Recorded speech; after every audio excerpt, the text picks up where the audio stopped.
بسم الله الرحمن الرحيم. السلام عليكم ورحمة الله تعالى وبركاته. تحية طيبة نقدمها إليكم من استوديو وبرنامج دردشة في البناء، وحلقة اليوم عن موضوع شيق جدا، ألا وهو بناء بيت الأحلام أو بيت المستقبل.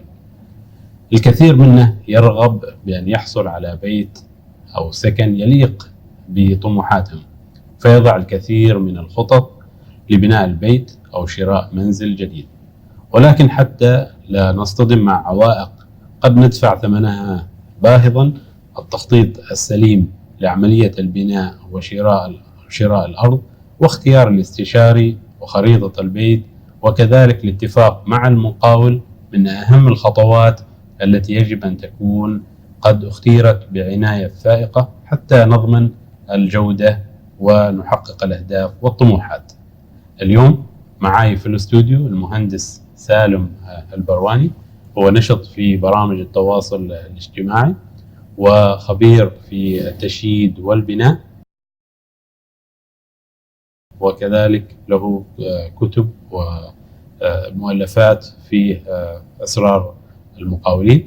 ومعي أيضا في الاستوديو المهندس عبد العزيز المقبالي، مدير ضبط الجودة من شركة اسمنت عمان، وله خبرة طويلة في صناعة الإسمنت. نرحب بكم ونترك الموضوع لك. بارك الله فيكم. هو إن شاء الله اللقاء اليوم راح ينقسم إلى جزئين مهمين إن شاء الله.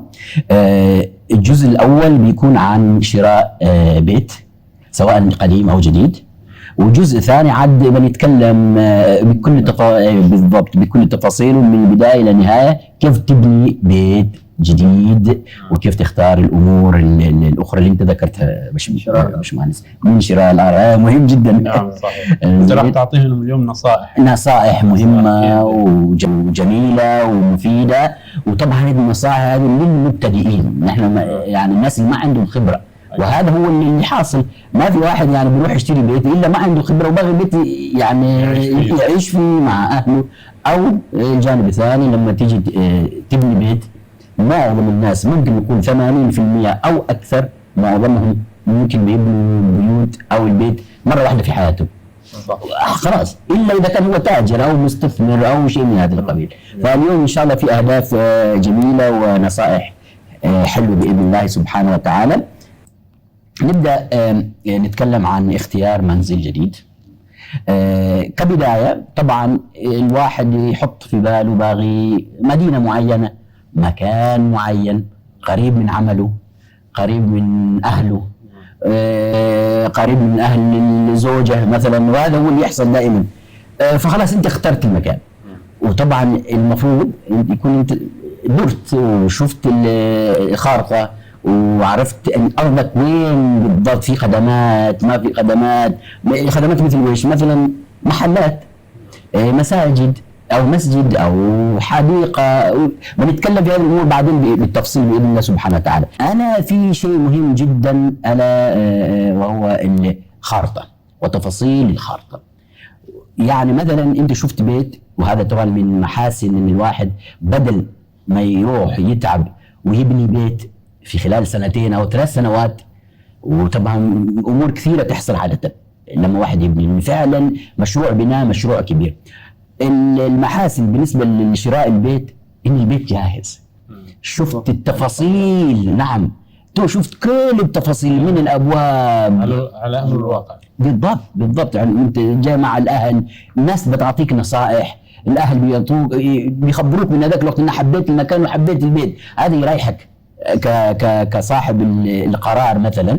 فهذه من الايجابيات. ومرات ليش الواحد يشتري بيت جديد او قديم، نقول ما يريد هذا يريح وما يريد هذا الزحمه ومرات مستعجل باغي. فالنصائح هذه تساعده باذن الله كيف يختار هذا البيت بطريقه سليمه. اولا ممكن في اغلب الاحيان هو ممكن ما عنده خبره من النواحي الانشائيه او التشطيبات، فأفضل حل عادة نجيب استشاري، وهذا كثير من الناس ما يسوي هذا الشيء للأسف الشديد.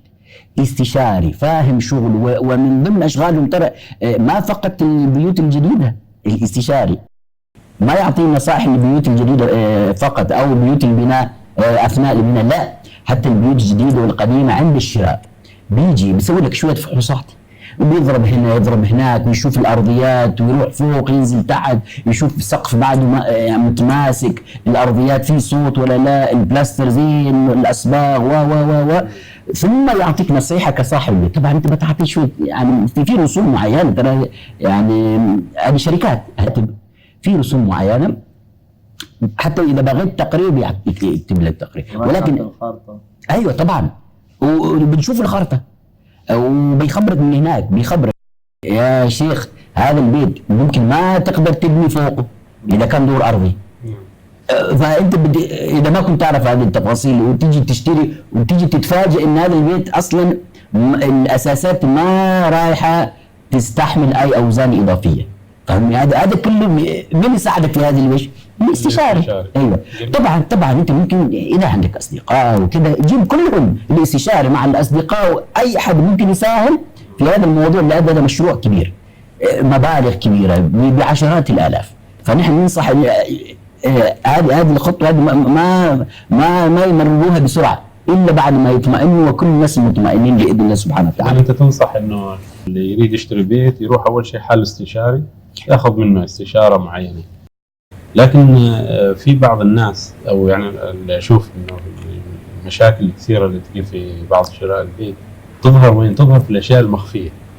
على سبيل المثال التوصيلات المائيه، المياه، دورات المياه، بعد سنوات 3-4 سنوات تحصل فيه تسرب، وفي بعضهم يصير يعني التسرب هذا مكلف يكلفه عشان يصلح.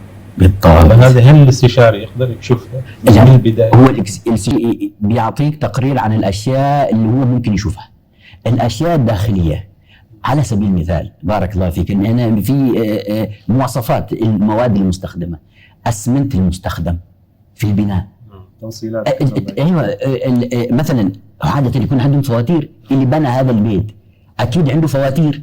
اشتريت من اسمنت عمان كذا جنيه، يعني 100 200 300. حل بلاستر اشتريت الكريستال، حل الاساسات اشتريت غير زين. ننتقل الى الخرسانات، وش الفواتير اللي عندك انت كصاحب البيت بطريقه حلوه وجميله. بيجيب لك يقول لك في الاساس انا سويت مع شركه فلانيه خرسانه، في الاسقف شركه فلانيه خرسانه جاهزه.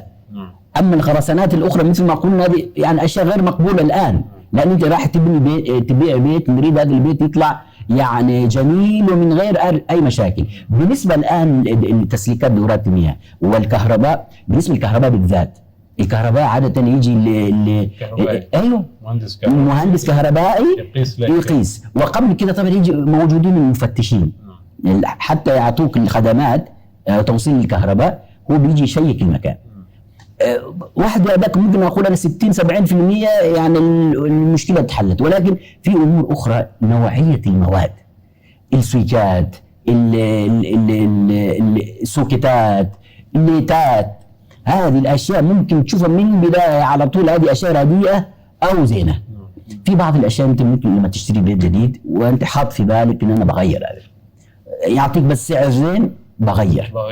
ايوه بس بعد ما استقر. ايوه بعد ما استقر، ولكن هذا في حدود. انت ما بتشتري بيت 70,000 وتريد تغير الشمل 20,000. طبعا ايوه طبعا ايوه جدا. هذا بالنسبه للمواصفات ومواد التشطيبات. وفوق هذا كله الان التسليكات الماء، لان بيت جديد المياه ما اخذت وقت عشان تبان ان في تسريب مائي. أيوه. هنا في ضمان من المقاول او من صاحب البيت اللي هو بيعطيك، في ضمان يوصل ل10 سنوات، وفي ضمان سنه واحده. 10 سنوات عاده، هذا القانون العماني هذا موجود، 10 سنوات بالنسبه للهيكل، تشققات والامور هذه الاخرى. وبالنسبه للتشطيبات سنه واحده فقط، بلاستر، تسليكات مائيه، الكهرباء. هو الضمانات هذه اللي موجوده احنا بنسطرها عندنا، بنحطها على الشاشه. ايوه بتكون على الشاشه وكذا وكذا. انت عندك الضمان. أيوة. فما تخاف كثير. نعم. الواحد ما يخاف كثير. أيوة. اذا الضمانات هذه جدا مهمه، اللي يشتري بيت جديد او انه يبني لازم مع المقاول يتفق على هذه الاشياء المذكوره الحين على الشاشه، ومهمه انه يراعيها.